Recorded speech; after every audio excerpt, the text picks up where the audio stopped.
What is up, Steeler fans? Welcome back to another episode of The Hangover. I'm Daniel, your host, and alongside with me, as always, Shannon White. Shannon, how was your weekend? Steelers lose, but they play a little bit better. How was it for you? Yeah, it was a good weekend. It's funny, the Steelers, for some reason, even their Super Bowl years in the late 2000s are, they, the first string, second string would do pretty good in the preseason games, but they're, you know, camp bodies, let's say, the third and fourth and even fifth string guys, they get blowed out. They're never any good. I don't know what the deal is, but it's hard to watch that second half of that last preseason game.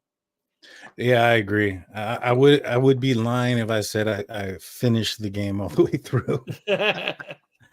But how the game ended with the players that were on the field really didn't matter much. The Steelers taking the loss 24-17 against the Detroit Lions. It was about how the first team looked. First team offense gets a score on the board fairly quickly. Second team offense comes in and they also get a score on the board after a turnover, I believe. We'll start off with the first drive there with Russell Wilson. You think it was enough? Yeah, I think the plan all along was to go with Russ, especially week one. And they wanted to see if he was healed enough from the calf injury that he could, potentially be near 100% for week one. And he showed that. Again, it was Detroit, pretty much all their backups. And so the line protected him better, give him some time. He found Pickens on a nice throw, and then he had another nice throw completion. And the line opened holes in the running game. And that's kind of like what they'd been waiting to see all preseason. So, yeah, I kind of, when they took him out after that one series, I'm like, he's the starter. Yeah, that did it for me as well. Tomlin said in his press conference, though, that he's not yet made his decision. I think it's pretty obvious. It's probably most likely a tactic to make the Atlanta Falcons, prepare for both, right? Yep. But outside of that, I think Russ is definitely going to be the starter. He's going to get the nod. I don't even think there's going to be a leash on this guy until he has a multiple turnover game before it's even considered to put a leash on him. Yeah. Do you think that there is a leash for him? I think he'll have a much longer leash than, let's say, Trubisky had. Because we've seen Pickett struggle mightily at times, and he had a much longer leash than Trubisky had as well. And with Russ's experience, the veteran leadership, and I just don't expect him to have the performances we've seen, let's say, from Trubisky or from Pickett. I expect him to at least be more functionally professional, even if he does have a multi-turnover game. I think he'll have a longer leash. I think the plan is what we talked about originally, and that Fields will get a series or two. He'll have a certain package, a specialty package, that get him in there at different times, different scenarios, situations, maybe goal line to bring that mobility, as we've seen he used there in his two drives against Detroit. So, yeah, I think in the perfect world, the Steelers want Russ to start and Fields to get his feet wet by getting a series or two a game. Yeah, no, I kind of reckon with you that I agree with you on that, on that take. With Fields, I think they gave him every opportunity to showcase where he's at. And I think they want to see his development over time. Yes. And they want to, and the good thing about having him on the roster, and even though he's just the backup, I'm sure they're going to have a set of plays, for most games, maybe not every game, but for most plays, or for most games, I'm sorry. I feel like he's going to have a few plays, dialed up in there for him. And the Steelers, like I said, they're going to be able to see this man develop and consider if they're going to stick with him, long term, if they can see a future in him. Russell Wilson, he I was listening to his podcast with Cam Hayward, and it kind of sounds like he's on the the same trajectory as far as when he wants to start considering retirement, and it's in a few years, like in about 2 more after this one. So a 3 years stint with the Pittsburgh Steelers is, I think, his plan. You know, I'm assuming if you end up signing him for that extra amount of time, unless Fields, accepts that he's going to be a QB2, he may move on. What do you think? Yeah, I think that, as you say, the best laid plans of mice and men. I think that same thing with Hayward. This season will tell us a lot about Russell Wilson and his fit within the scheme, fit within the culture, fit with Mike Tomlin. It's a big year for Russ and for the Steelers, and they need to figure out what they have. That was one of my biggest disappointments last year, is they never really figured out what they had at the quarterback position. And then by the end of even Rudolph's tenure, it just felt like that it was almost like, well, if we move forward with Rudolph, we got to admit that we made a mistake not playing him the previous 2 years. And they didn't want to do that. And so, there was never something they were really committed to doing.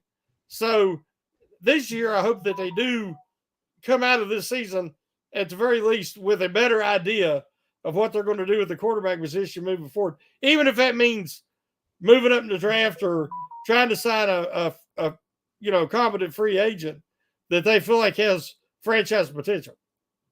I agree. And just not to look too far ahead, I wouldn't be surprised in this upcoming draft of the Pittsburgh Steelers look at a quarterback, even if they extend Russ, and have somebody for the near future in case Russ goes down and or falls off a cliff when it comes to performance. Yeah. So, and that can happen with the older guys. Yeah, 100%. So there was a large hole there in the first drive for Cordell Patterson to jog into the end zone. That was very promising, especially since the Steelers offensively, the offensive line had been getting criticized up until this point, and rightfully so. They've had a lot of issues along the line, whether it be health related or experience related, that caused them to not be at their best. But to see this development going into the third preseason game, it's a positive sign. Frazier looks like the real deal. He looks like he's going to be the guy there at the center position. Undoubtedly, it looks like he's going to be the guy. I think that and Fatuanu only got one preseason game, but it sure does look like Frazier's the more ready to go player now, maybe in the entire draft. But this upcoming week, who do you think is going to be on the left tackle and right tackle for week 1? Well, that's a very good question. The injuries that happened, thankfully, weren't, multiple week injuries that hold them out during the regular season, but it did rob Fatuanu of so much of his training camp and the preseason games. And he did not look too great in his first series prior to his injury. Then the next week, you have Roderick Jones, who did basically the same thing. Give up 2 sacks really quickly. Wilson didn't have a shot, and he's dealing with an injury. And the only one that's healthy is Dan Moore, but he doesn't enlist confidence, out of any of us, really. I mean, we all kind of know what he is and what he can be. So I would feel comfortable with him as a backup and a guy who could start if necessary for a while. But I really wanted that upgrade of Jones at left and Fatuanu at right, and I'm still hoping that's how it works out.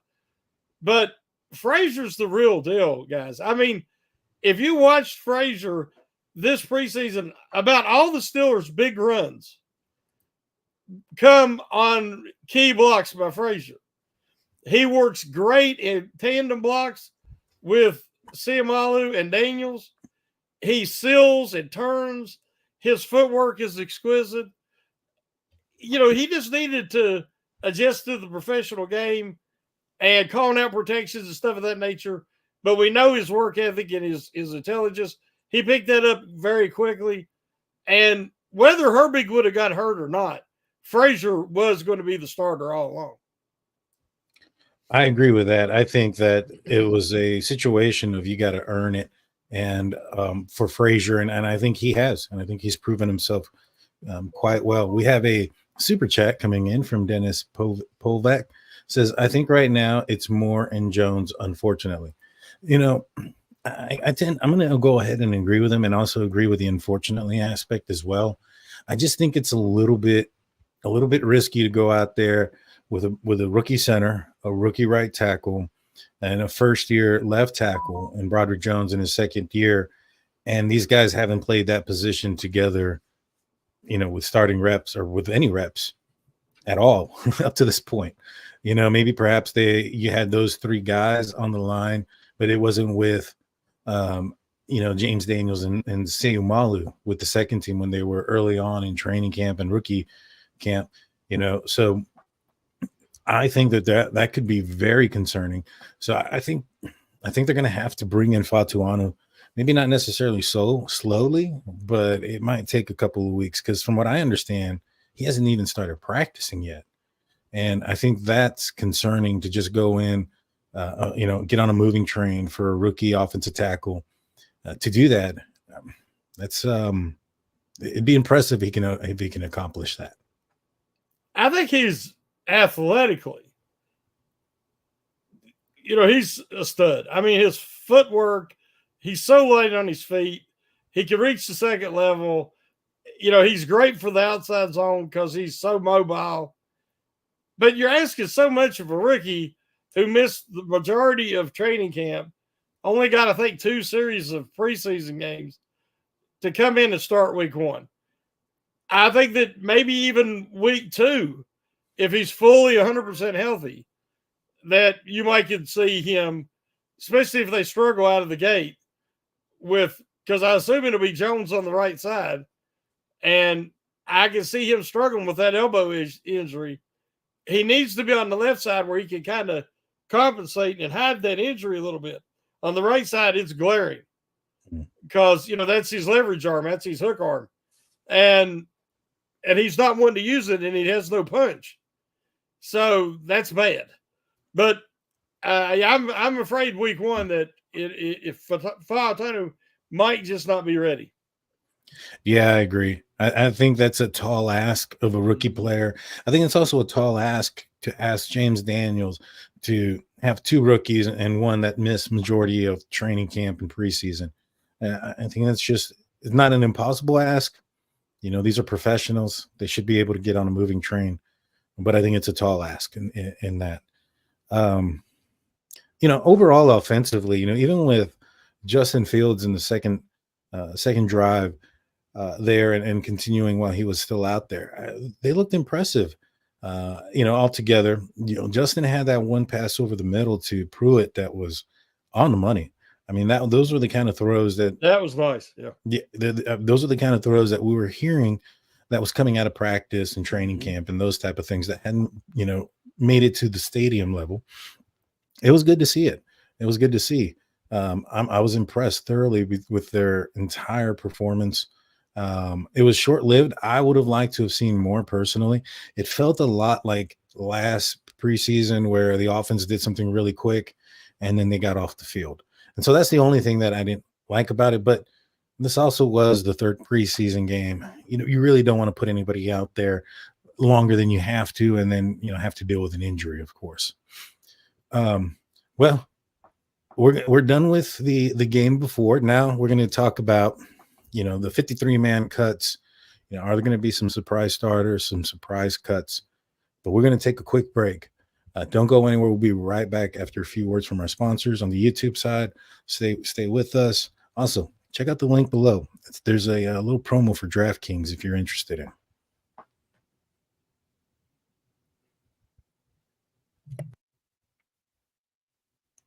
Yeah, and we're back. Welcome back to the Hangover. I'm Daniel, alongside with me is Shannon White. 53-man cut. That's coming down. Comes down tomorrow. Are you surprised by any of the cuts made so far? No. No, I mean, they were all, as we said, camp bodies, fringe level, fill out the 90-man roster. But when we start getting around the 60s, then you start having tougher decisions. I agree. You know, the one that maybe isn't so much a tough decision, you know, you have Boz, but, you know, I thought maybe it was a little bit premature to cut Matthew Wright. Maybe hold on to him until the deadline, see if he can get somebody to trade for him. He's got experience in stadium, in big moments, and he's hit some distance as well, some surprising distance, I think, when he was with the Chiefs. So, you know, I would have held on to him, but they cut him. A couple of the other guys, nobody really have mentioned. I couldn't tell you their jersey numbers, to be honest with you. You know, nothing yet. But who would you be surprised, but you can see being cut? Well, I seen somebody mentioned here Juwan Edwards. Mm-hmm. I forgot about him getting cut because I thought he looked pretty good, especially against the Texans in the first preseason game.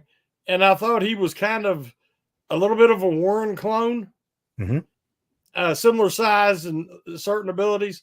But then when Warren early in the day said that he'll be back for week 1, that he feels like he'll be ready. Because, you know, he's got this weekend and next weekend to, you know, through next weekend to get ready. He says he'll be ready to go. I think that kind of made Edwards expendable. You know, he might end up on the practice squad, but, you know, I thought Cordell Patterson could be a potential cut. But then he come out and like you said, he looked really good because Harris didn't play, Warren didn't play. And so Patterson got in there with the first string offensive line and was able to break that touchdown where he showed more burst than I thought he had left. And with his kick return ability and everything, I think he might have solidified his position. But there's some guys that, you know, again, you look at a Mark Robertson and Matakevich, you know, they're both kind of special teams guys. I think Robertson gives you more of the actual defense if called upon. So, and he's younger and I assume cheaper. So I would assume that he would beat out Dirty Red for the 4th inside linebacker. But, you know, then will it be Corey Trice or Darius Rush? You know, it looks like Trice has made it. He's, I think, your top backup on the outside. And can play in the slot against bigger, whether it's a bigger receiver or a tight end. You know, he could do that, even dime linebacker. But Ryan Watts got hurt at the end of the game, right there at the very end. And as I heard somebody say it was some kind of a neck, I thought he might have a stinger. A stinger, I think, is what I heard. Yeah. It was. So, I mean, if that's the case, he shouldn't miss much time if at all. But somebody act like he might miss the part of the season. I don't know. But I would like to see him keep Trice, Rush, and Watts because I think they're like the fearsome foursome of Avatar corners to pair up with Joey Porter Jr. I love that. And I thought they all had good moments during the preseason. Yeah, I do too. You know, I think Corey Trice, you know, I think he had an injury as well. He came up on the injury report after the game. He said he was a tight groin. Yeah, but, exactly. But he said it was just tightness. He thought he was fine. Yeah, exactly. So it doesn't seem like that's going to be something that's going to hinder him. You know, I like that tackle he made. Yeah. He made a nice tackle. You know, he made a nice tackle, and his coverage ability is really good. You know, I think if it wasn't for the health issues, he was a player that was going to go in the top 3 rounds. You know, but, and he would have made the team last year. One thing I love about him, and he's got the same mentality as Joey Porter Jr., but I think he's more aggressive than Joey Porter Jr. And when it comes to tackling, I mean, he plays downhill. You don't have to say sick him, as Tomlin says. Trice does. I like that. Yeah. You know, for me, I guess when it comes to like surprise cuts, And this one might break your heart a little bit, but I'm not sure if Beanie Bishop makes the team. You know, it seemed like that would shock me. You know, it seemed like he was struggling a little bit. I think it's the other guy that they were playing, was his name Graham? He seemed like he seemed like he was doing all right. Now, I think Benny Bishop is probably a guy that, he was undrafted, and I think that he might end up making the practice squad. I think that might be a guy that I wouldn't be too surprised with. I mean, I would be shocked, but I think that I can see that happening. When it comes to the opposite side in the offense, and somebody mentioned it earlier, like Des Fitzpatrick, that guy, every preseason he's been a part of, to me, he shows up. He has big play after big play. He catches the ball. He does what he's supposed to do, but he's always just on that outside looking in. I think he doesn't make the team, especially if the Pittsburgh Steelers end up signing or trading for a wide receiver. There's been a lot of speculation going on here recently that the Steelers are looking at a couple of players, 2 players in particular, at the wide receiver position. I believe one was Tim Patrick from the Denver Broncos, former number 2 or former second-round pick. What would you think if the Steelers ended up adding him? And do you think that's a huge loss compared to, the before possible Brandon Aiyuk? Well, I mean, you kind of get what you pay for. I mean, he would be much, much cheaper as far as capital to get him and salary. And what they're needing, if they need another body, is somebody that could come in and fill in the spell Pickens if need be. Mm-hmm. And Patrick has some talent and athleticism that I think would allow him to do that, and give you something comparable. Right now, none of the guys on the team are comparable body frame or skill set to Pickens at all. And then I think Patrick has had a lot of trouble staying healthy the last couple of years, but I hadn't really even thought about him, but he does have experience with Wilson and with Azini, the wide receiver coach who coached him for a couple of years. So there is some familiarity there. So that could be a possibility. Yeah, 100%. I think that he had some health issues. The other player that they're looking at as well, I think, had some health issues as well. He was I believe he was also a second-round pick, and that is John Mechie from the Houston Texans. And I think they're looking at the slot position. I think they're trying to get better there. What do you think that means for a guy like Roman Wilson? Do you think he ends up being on IR with his injury, given how much he's lost in training camp and development thus far? I don't know where he is in his recovery.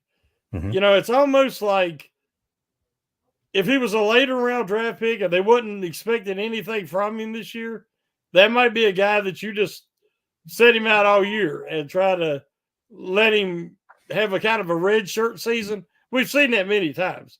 And then they come back their next year. And, but I think they really are counting on him contributing at some point this year. He might miss the first 4 games. And then they could bring him off the injured list. But when we're talking about Mechie was a very, very talented player who had cancer. Yeah. And he beat that and is doing really, really well. And so you're talking about a guy with a lot of potential and a guy who's got a lot of heart. And he's just in a crowded position with Houston. And I figure somebody is going to trade for him. And the Steelers are one of those teams that makes sense. So, but I think Wilson makes the team, Roman Wilson. I think it's going to come down to Scotty Miller or Fitzpatrick. Yeah, and I think Miller wins that. I think he had a very good preseason and training camp. In fact, I think at certain points he looked like the second best option behind George Pickens in some of these games. So in these preseason games. Yep. So yeah, when it comes to John Mechie, just kind of looking at him and where, what he did and then what he's had to overcome, this guy could be a huge, huge plus, for the Pittsburgh Steelers wide receiver core. What would you give up? There's other teams that are interested. How far are you willing to go? I don't think it comes anywhere near what they were willing to give up for Brandon Aiyuk. But where do you think they land this guy at? If they were to get him, what does it take? I've not even heard any of the suggestions yet about what his trade value would be, because he's really unproven. Because it's not his fault, obviously, but we know what he was in college, but we have no idea what he can be in the pros. So based on his draft positioning, if I was the Steelers, I would start with a mid-round offer and see, if what kind of offers Houston's getting. If it gets too expensive, I would just step back from that. True. That's true. I would too.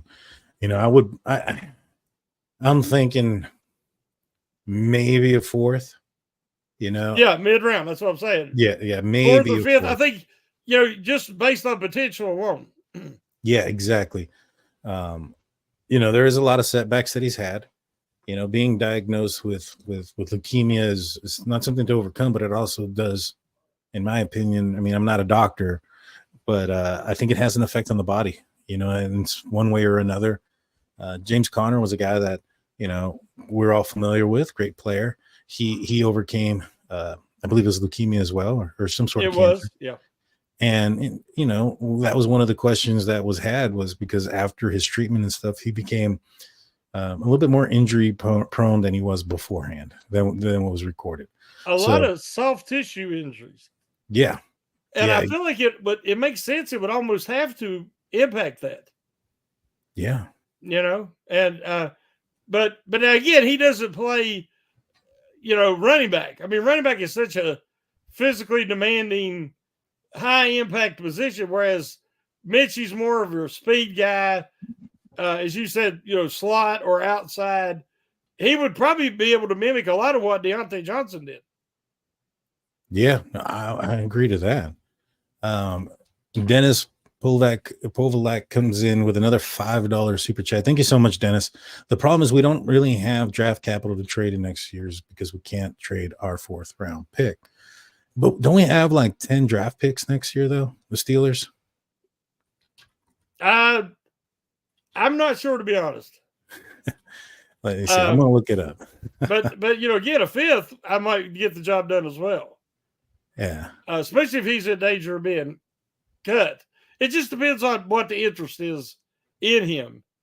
There's other teams besides the Steelers that need help at receiver. So, but it never hurts to, kick the tires and see if you can entice somebody with an offer.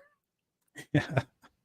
True story. So yeah, the Steelers do have 10 draft picks in next year's draft class. They have retained their original selections in every round except 4th and 6th.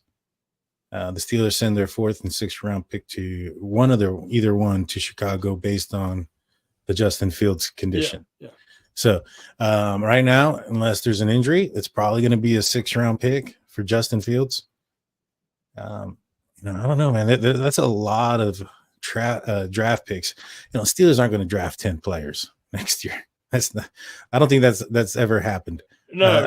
And here's the thing. If you could draft, like the Ravens had that situation a couple years. Mm-hmm. And if you notice what they kept doing, they kept trading into future drafts. Yeah. When they knew that they would need them. And so they capitalized that way. And everybody's like, well, they had all these draft picks, but they didn't use them. But if you've got a pretty solid roster, why make 10 selections when only 4 or 5 will make the team? So they were smart in moving them down the line, and they have multiple picks in there, I think, for the next 2 or 3 years. And I think that's an enviable position to be in, because you can improve your team without having to lean so heavily into free agency, which costs so much more. Right. And it also can help with, trying to move up in the draft. Exactly. Trying to get a higher pick or something to that nature. So, in this year's draft or in 2025 NFL draft, I highly doubt they're going to be selecting 10. So they have enough to get somebody and then bring them in and still have a valuable draft next season. They don't have to draft the few or give up the farm, so to speak, to bring in somebody. And having those multiple picks, hopefully the next quarterback's already on the roster, but as we know, it usually isn't that easy. It takes time to find your guy. And whether you're trading for a guy or you're trying to draft one, having multiple picks is very, very important. And I really like where the Steelers' offensive line is right now. Mm-hmm. And I think that they're going to be cheaper in the near future and even more talented. So that will help the money necessary to, when you do find a franchise quarterback, to sign him. Yeah. No, you're absolutely right. I think the Steelers are going to try to find their way to position themselves eventually so they can go get themselves a premier quarterback in the draft eventually in one of these next few years. Because even if the plan is always success, right? You don't ever plan to fail. You plan to be successful, which is why every year when the Steelers end up getting kicked out of the playoffs or whatever the case may be, Tomlin comes out and saying, hey, we were expecting to play next week. We don't plan for losing. And so I think that the plan is Russell Wilson's going to do well. And they've already said that if he does well, that they're going to extend him. That to me says that the plan is to extend him. They don't plan to fail. But, given his age and where he's at, and given the fact that what happened with Pickett by throwing him in so early, I wouldn't be surprised if the Pittsburgh Steelers end up drafting a quarterback high in the next two drafts, regardless of what happens with Fields and Russell Wilson. I wouldn't be surprised if it happens as early as next year. Who that player is or which way they're looking, I have no idea yet. But I wouldn't. Maybe it's Archie Manning in the future. Who knows? But yeah, that's where I'm at on that. I think that's going to end up happening in the next couple of years. Yeah, I mean, I think you could say they've kind of wasted the prime years of Hayward, of T.J. Watt, of Minka Fitzpatrick, and now you've got some new young studs in there. I mean, I know everybody noticed. It couldn't have been just me, but this preseason, when Keanu Benton was in there, the man just moves different. He just tosses bodies around. He's a man child, and he's only going to get better. And I expect a huge year out of him this year. Nick Herbig, I mean, there's teams in the league he'd start for right now. He's just behind the best defensive player in the NFL and the best sidekick in Alex Highsmith. But that dude's got to be out there. You got to get him on the field one way or the other. He's that good. So we're seeing Joey Porter Jr. could be an all-pro corner as early as this season. So the next generation is coming, but you want to do something while you still got your big three of Hayward, Watt, and Fitzpatrick. So I think that's why they really like it to be Wilson, a guy who does have Super Bowl winning experience. He's proven he can do it. So, that's going to be interesting. It sure is, and you bring up Nick Herbig, he's only going to make, Alex Highsmith and TJ Watt better because those guys have, you don't make it to where you're at without a certain belief that you're the best. You know what I'm saying? If you make it to the NFL, there's a certain confidence, there's a certain ego that it takes to get there, a certain drive. And seeing him, go out there and, on the plays that he does and he's having success, it's only going to drive these guys more for more success. And when you have a guy like Alex Highsmith, who I do think, he is the best sidekick in the game, last season he took a step backwards. Now, whether it was I don't know what it was. I don't think he was injured much last season. At least it wasn't reported that he was. But a guy like Nick Herbig, in his rearview mirror, is going to make him better, in my opinion. And I think I like that more than anything. I think he's going to have a valuable amount of snaps, and he's going to be coming in quite often. TJ Watt and Highsmith both take time off. Take time off. They're rotated in. They go at a high velocity every play, so they end up taking a series here or there. And in last season with Golden and Nick Herbig, man, there wasn't that much of a drop off like we've seen in years before. So I'm expecting and anticipating him to get a much bigger load on workload of this upcoming year. Real quick, I've said it before. I don't remember if me and you were talking, but remember Hayward always lines up next to Highsmith. And he missed so much last year. And when he did come back, he was not the same player. And I've never seen a linebacker get chipped by the running back as much as Highsmith did throughout the season. He probably had nightmares about getting chipped because every running back would chip him before they would, swing on out into a route on pass rush downs. So I think that what we seen was he just didn't have his full complement of help, mainly Hayward, who tied up multiple blockers and prevented a lot of that from happening. So I expect a big bounce back from Highsmith this year. Yeah, I do too. Wes comes in with a $5 super chat. Mechie or Burks makes the most sense. After Jefferson, we have a bunch of Jags. We have 2 fifth-round picks and 3 sevenths. And in my opinion, we need someone. I think out of the 3, Birch, Mechie, and Patrick, I think I'd probably be most excited for Mechie. Yeah. I think that would be the one I would personally hope the Steelers go with. But the Steelers do need somebody. I don't even know if Jefferson is a good number 2 option. I think the Steelers need a number 2 at the very least. I think Jefferson's a number 3. What is your thoughts? I think he'll start out as number 2. I think eventually I envision Roman Wilson being a strong number 2, which would allow you to drop Jefferson to 3, which I think is a better fit. But now some of our community might be more knowledgeable of this, but I thought that Burks got hurt in the preseason for the Titans.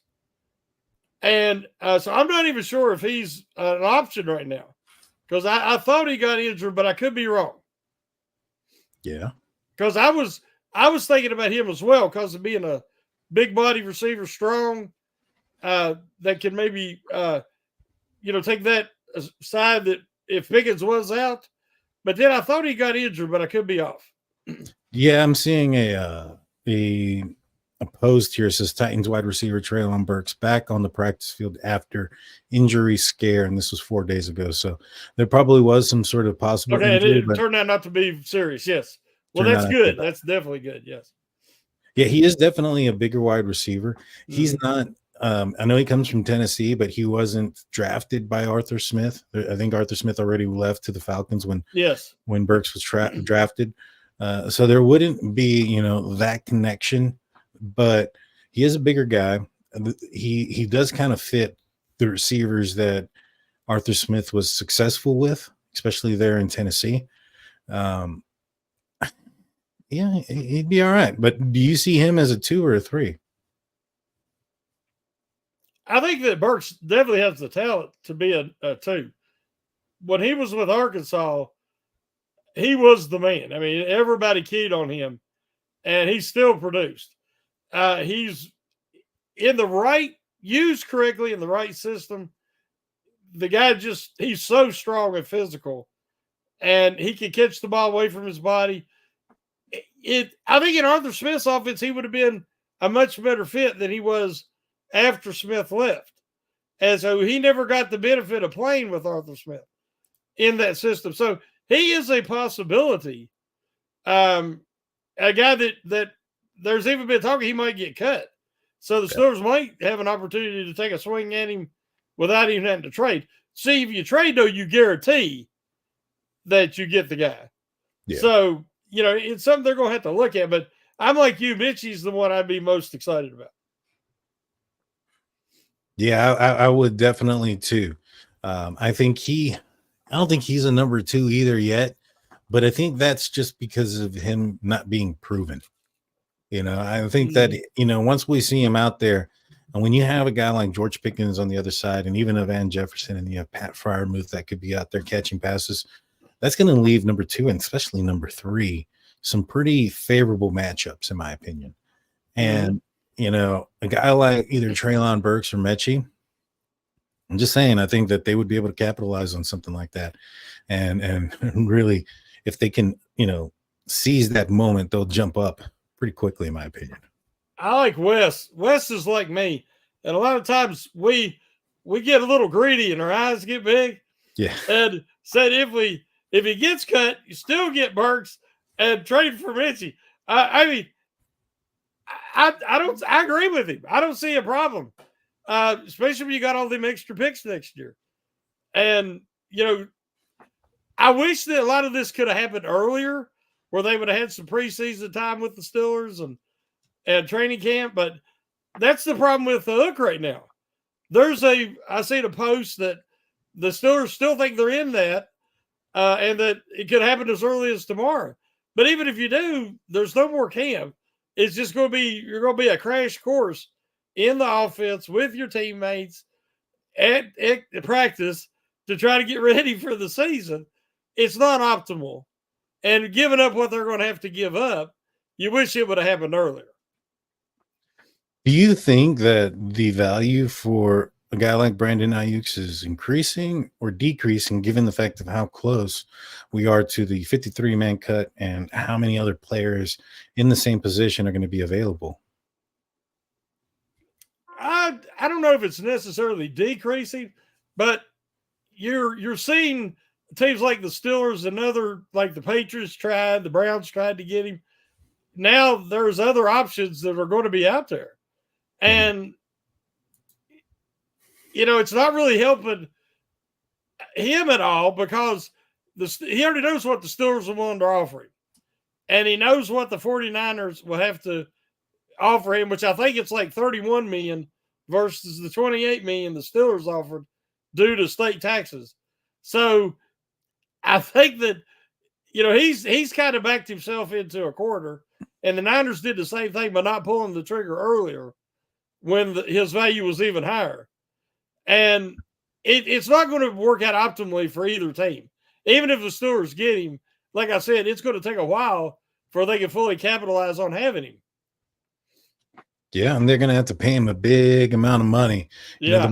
The most money a player from the outside would get in free agency from the Pittsburgh Steelers on little to no practice, no anything. But, the Steelers aren't afraid to do it. I mean, they did that with Minkah Fitzpatrick. Look how that turned out. Yeah, yeah. And they traded a first rounder, which is totally out of character. But again, Tomlin knew him so well because he had such great meetings with him prior to that draft. And Tomlin's like, I want him. Yeah. That was a no-brainer. That one was a no-brainer. And I think that was the year that Ben went down with his elbow injury. So I think the Miami Dolphins, they were probably thinking to themselves, man, this team's going to go 2 and something. Yeah, we're going to end up getting a top 5 pick. Let's do it. End up getting, what was it like? They ended up getting a mid-round pick for Steelers. Ended up going 8-8 that year. Almost made the playoffs. Yep. If Mason don't get hurt against the Jets, I think that story ends up differently. Well, if I remember correctly, we've seen a story where Tua Tagovailoa, the Miami quarterback, was talking about that Brian Flores the way he treated him and just destroyed his confidence. If you remember, Fitzpatrick didn't like him either and didn't like how he was being used, and he said, I want out. Mm-hmm. And that's one reason why Miami, they didn't want to trade him, but he was like, I want out. So they said, as you said, they thought, well, Steelers are going to suck. We'll get a high round pick. We'll trade him. And then he comes to Pittsburgh, and then Flores comes to Pittsburgh for a year. I'm sure Fitzpatrick's like, what are you doing to me? But, of course, he was used quite different in Pittsburgh. And Tomlin wasn't going to let none of that stuff go on. So, but I just thought that was funny that the only reason they traded him is because he demanded he wanted to be traded because he wasn't happy with Flores, and then ended up playing for him anyway in Pittsburgh. Yeah, it's funny how things turn out. Yeah, for me, I just think that when that stuff came out about by Brian Flores and Tua, and then you think about what Minka said, or maybe what happened and why Minka wanted to leave. I think they were tanking at that year, or at least that was the rumors. They were getting rid of everybody. They were trading everybody out. The Miami Dolphins, that is. And was that the year they were tanking for Tua? I can't remember. It might have been. It might have been the tank for Tua, and tank for Tua. I like it. It's catchy. Yeah, I think that's what they were calling it. They're like, we're going to tank for Tua, and man, he got a big deal here recently. Yes, he did. The quarterback, contracts are insane. If the Steelers end up, Russ does well, you think he can play himself out of Pittsburgh with a contract? I think that if he really fits in this offense like I think he can, and operates that play action, and I can see him demanding more money than what the Steelers may be thinking they'll be able to get him for. Because as you said, all these guys are signing these record deals because the cap keeps going up, and it's expected to continue to go up with the new television contracts. So yeah, he might play himself a little bit out of the Steelers' range if they ain't careful. But I think if he does have a lot of success, he would probably want to stay with Tomlin and with Arthur Smith because he's had some bad experiences since all of his success in Seattle. I agree. I think that's going to be a huge component to it. He's made a lot of money. His wife is a super wealthy as well. Probably maybe even more. It is what it is. Sometimes, in the NFL, you only get so many paychecks because there's so many games. But and it's not a small amount of money either. I'm not saying that. Yes. But relative to like other celebrities and A-listers and things of that nature, a lot of the positions aren't the same. But he's a quarterback, and so he has his sponsors or whatever. Well, anyways, given all that out of the way, I think there is the possibility that he takes a hometown discount, so to speak, to stay with the Pittsburgh Steelers, on something favorable, maybe 25, 30. That seems high, but I think that would be a fair deal a year for a quarterback in today's market. What do you think? We kind of talked about this on another podcast a few weeks ago, and looking at these deals these guys are getting, I would have to say, especially in his status and proven experience in the game, and if he has, like we said, a real successful season and the Steelers, whether they win or not, I think that you're looking at probably 35 at his age. And I think it's kind of, if he is your franchise guy for 2 to 3 years, that's not that bad a deal. When you see what a Kirk Cousins got. Oh yeah. And I like Cousins, but again, like I've said, we was talking the other day about the Chargers, Herbert. Yeah. Incredible quarterback. Incredible arm, but he ain't never won nothing. And that's, Cousins hasn't never won anything. And the guys are making these monster contracts. But to me, if you're paying a guy a certain amount of money, like the guy in Cleveland, he got to bring you home a title. Yeah. Yeah, that's true. We also have to remember when it comes to Russ is that he's making $40 million this year. Steelers are only paying him $1 million, but he's making $40 million. So, we'll see where he comes in. Hold on. I saw this here. It says, I think Denver's on the hook for another $30 million next year. I don't think that's the case. I think that's the reason why they took the hit this year, is so that it doesn't come out on the books any longer. I could be wrong. How did you understand that? I'm not sure. I know that it was so much guaranteed, and they were trying to spread it out over a couple of years. So I think they still owe him something. Now, I don't know what the number is next year. Yeah. Yeah, neither do I. All right. Dennis comes in with another $5 super chat. Thank you so much for supporting the show. We appreciate it. You guys can support the show as well by hitting the like button and the subscribe button. We'd appreciate that as well. Definitely. Dennis comes in saying, what happens with Plumlee position flexible? And he made a couple of NFL quality throws Saturday. So what do you think about Plumlee? Do you think he makes the team? He has an offer to go to, I think it's the USFL. So what do you think happens with Plumlee? I kept saying, why do they keep letting him return all the kicks? Because the only thing that looked special on the Steelers special teams was the punter. Their coverage was awful. Their blocking was awful. Their tackling was awful. And the returns were awful. And Plumlee got most of the returns.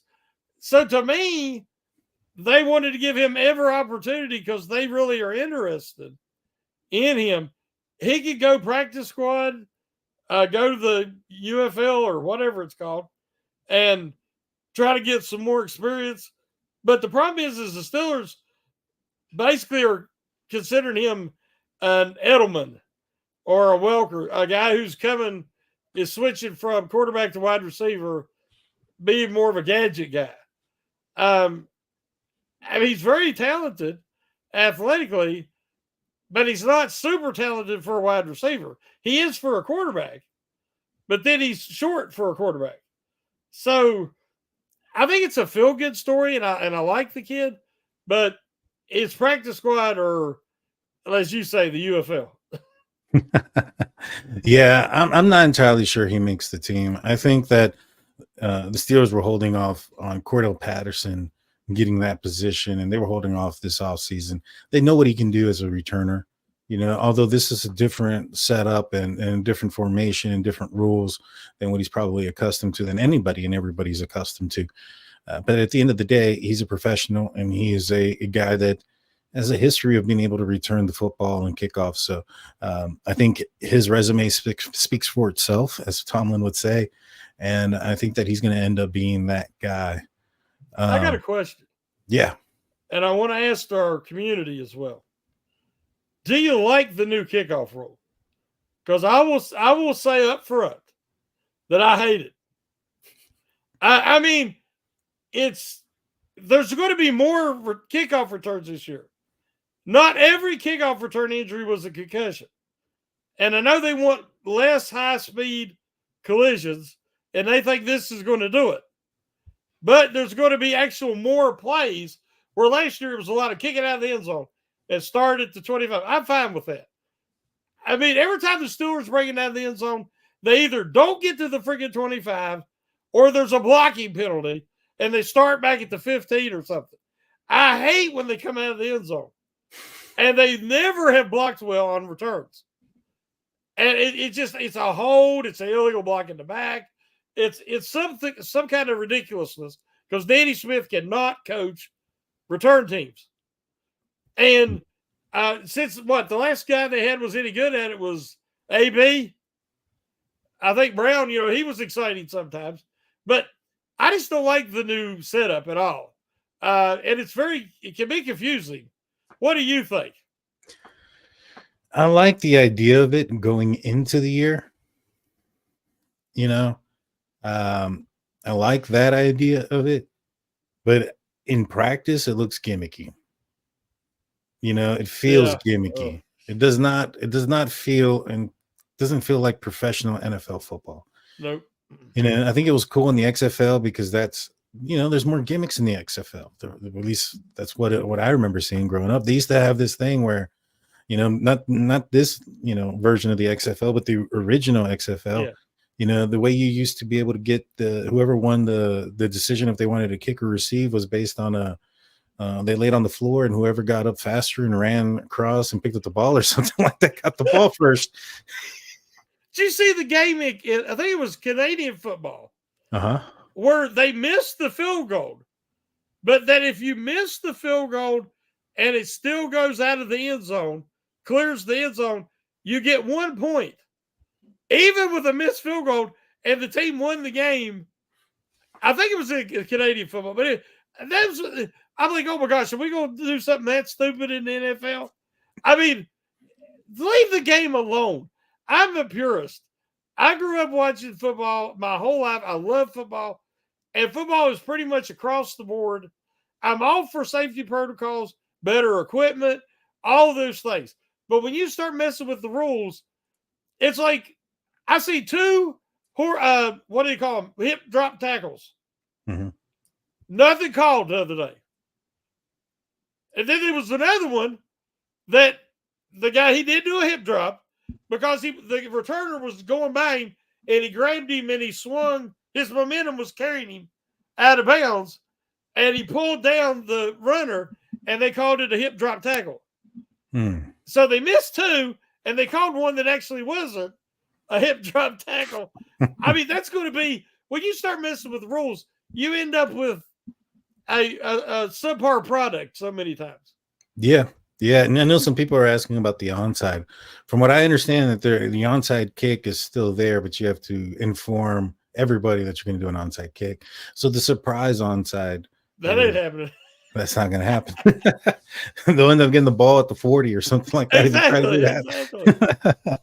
You know, yeah, to me, it's just too gimmicky. And like you, I'm a bit of a purist myself. I thought and I think Mike Tomlin explained it best when it came to the sudden death rules. He said that he liked it. He understands the adjustment and he has to adjust with it. But, he thought that not every team deserved the opportunity to hold the ball in overtime, that you had your opportunity to win the game during regulation. And so it's not a guarantee that you get, to hold the ball. If the other team gets the ball and they go down there and they score and the game's over, the game's over. You had your opportunity to win in regulation, just like the other team. And so I feel like that was probably the most fair. I get it. I think when you look at the percentages or whatever the case may be of the team that got the ball first, winning in overtime, those things happen. But ties also happened. Even in those times, there was ties where neither team got close enough to kick a field goal or make one during regulation. The Steelers were involved in one against Atlanta. That was a thrilling game. Throughout regulation, it was a bunch of passing and scoring back and forth. Come overtime, the team can get close enough. Do nothing. Exactly. Yeah. So, I liked it. I thought it was the way it should have been. I'm more of a purist in that sense as well. I'm not a fan right now of this rule. I'm open to it. Maybe it'll win me over, as the regular season progresses and we see how teams get proficient with it and how they learn to adapt to it. But I would not be heartbroken whatsoever if they decided to go back to the old way come after this season. You watch, it's going to decide a game or two this year, important games, because people still don't know the rules. I mean, the committees come into every franchise and sit down and talk to them in their meetings, every team. And they were still, the other day on a preseason game, the guy goes over and asks the ref a question about, do I have to film this? And, and you're sitting there and you're like, where was he at when the meeting was going on? You got one job. Well, he may have been coming from other teams. Those guys I don't know. Preseason special teams sometimes aren't always on the same team. But, we can find out a lot of information, especially about the Pittsburgh Steelers. It's at our website, steelcurrentnetwork.com. Make sure you go check it out. And while you're at it, go check out our audio-only podcast. I have one that comes out on Fridays at noon. Go check out the last one. It talks a little bit about the game, the Detroit Lions game and what I thought and how the plays were going to develop or who was going to be playing. Go check it out to see if I was right or wrong. If I was wrong, let me know. I'm sure a lot of you will. Do you have anything else to say there, Shannon, before we call it a show? No, just we got this weekend. We're watching some college football and where we can kind of relax and let our hair down and then get ready for the real deal. Finally here, games that matter. I always said during the preseason, it just doesn't matter. Well, now it's going to. So I'd love to see the Steelers get off to a good start. And as I know we all would. And we're that much closer, guys. We're getting there. It's almost time. Get your terrible towels ready and your jerseys there. Real quick, Dennis comes in with the last $2 super chat.